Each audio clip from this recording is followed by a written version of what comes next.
for 17 bucks, a little bar of candy. And then you're working on revising The Witches. I'm revising, yeah, I am. I'm really thrilled. I'm working with a creative coach, Kim Hines. So I'm revising, Revising what? Witches of Dorkdom. I need to rewrite it, and I'm doing that right now. I'm thrilled with that. And then after that, I'm going to finish up another cozy that I'm working on. And then, the plans. Yeah. Well, I'm saying I'm doing this now. It will take me a while, so. I wish we'd asked you to bring Hot Dish Haiku and read a few haikus from it. Yeah, that's hilarious. That is, I love that book because I love my friends, and I have, I believe, 8 other writers in it. But I love Dean Johnson's haiku, and I could recite it for you. Sure. It's one of the first ones in the book. It is, casserole displayed, gratification delayed, tongue needs oven mitt. That hurts. I love that. That's great. And it's so much fun to do this stuff, to publish these books. I mean, just sitting around when we came up with the recipe titles, we were aching from laughing because we have like B1 with the pork, the sound. Yeah, I saw that in the book. I have it at home, yeah. The sound of one spam opening is another one of my favorites. I mean, yeah. So I love to laugh, and it's. So if people wanted to contact you, to get you to come and speak funny to their group, how would they do that? Well, they can look me up on the web. Comedy by Pat Dennis is my site. I have an agent, Gary Tyson, and he books me, and they can just see me hanging around the mall. I've got, selling my books out of a trunk. I haven't done that yet, but I might. You're hanging around the mall. You're the one that they were talking about arresting the other day. Which mall? Is it when you purposely set out to do something which we would call and you would call more literary, do you have to set aside the funny part of you? Oh, I do. It's very different brain. And when I know that I'm going to be performing, like I have a show on Tuesday, I'm actually even with Puck, which is a funny story. I can't even think about that show. Now, starting on Sunday, I won't be able to write, and I'll just think about my show. And it's really going from like right to left, or something's going on there.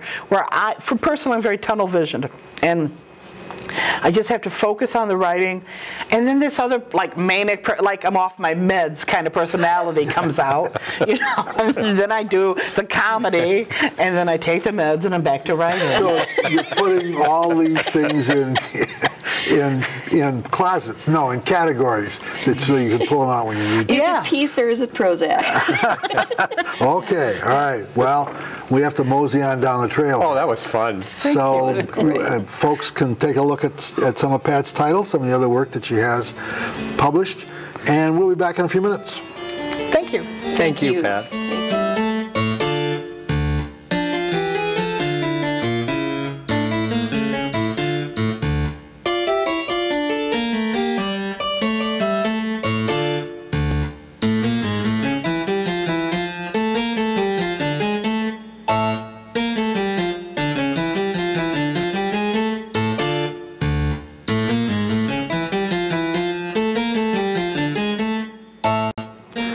Now I think we're going to examine humor and crime fiction from a slightly different position, that of something called the humor mystery. You know about these things? Well, I'm not sure there is such a thing as a humor mystery, but I think there are mysteries where humor almost takes center stage. I'm not sure there's a category. I've never seen a category called the humor mystery, but just to give you an idea of some of the people that write extremely humorous mysteries. We mentioned Carl Hyacin, Janet Ivanovich, her series, in that series, I think one of the funniest things is Grandma Mazer. Everybody loves Grandma Mazer. Yeah. Edmund Crispin? You don't? Okay. Well, we'll talk about that in a second. Edmund Crispin, who was an English writer. Right, of course. He wrote, how would you describe his humor? It was literary, it was well, it's dry, farce, very dry, and sophisticated. What are some of the titles, do you know? This is a name I'm not familiar with. The Moving Toy Shop is the only one that I can think of right offhand, and that's the only one I've read. Okay. But it is a drier humor. It's a more literate. It's very British humor, and he's always pointed to as a humorous mystery. Donna Andrews, contemporary writer. That's right. She's written they call them the bird mysteries. Penguin Who Knew Too Much. I love that. Murder with Puffins. Murder with Puffins, Murder with Peacocks, which she won the Agatha for. Right. Joan Hess, her Ozark mystery series, right, and the Maggedy mysteries, and then the other one, which is oh gosh, why can't I think of it? The Claire Malloy series. I haven't Equally read funny. that. But I've read the Titles are Maggedy series. The Maggedy Militia. This is a town in Right. Okay. Martians in Maggedy, Much Ado in Maggedy, and then Tickled to Death, A Diet to Die For, Strangled Prose. Great titles. When I'm teaching my classes, I use the opening of Much Ado in Maggedy as an example of how a really fine writer establishes voice and place and character all at the same time. Because that's a wonderfully funny opening to that. She's a really, really funny woman. I've met her, but I haven't seen any books recently from her. I don't know. I wonder if she's still writing. Another name you ought to add to that is Chris Gravenstein, who writes a very funny series. The first was Tilt-A-Whirl, and they go on with other ride names after that. Okay. Jeff Abbott. Do you any of you remember his incarnation before he was writing thrillers? Because he's writing award-winning thrillers now. Oh, yes. okay. But years ago he was called Cozy Boy at That's I met him when he was Cozy Boy. I Okay. did too. That's and he wrote right. the I did too. the very, very funny, and I always use his books because I really enjoy his books. Do Unto Others, The Only Good Yankee, Promises of Home. Promises of. That was less funny. That was less funny, and the Only Good Yankee was funnier, but it's still. I didn't think that was.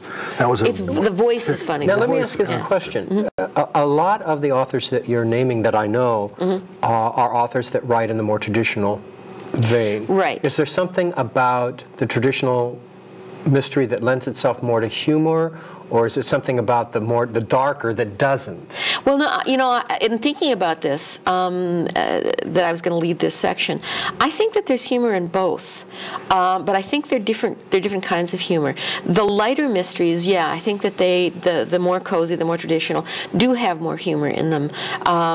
You think of the Agatha Christie kind of mystery. Agatha Christie was the humor was wry humor. That's the word we were looking for. That's the word that fits with Edmund Crispin too. Yes, and yes. A wry sort of humor. And Hercule Poirot, in and of himself, was. The way she presents him as a man who looks like an egg.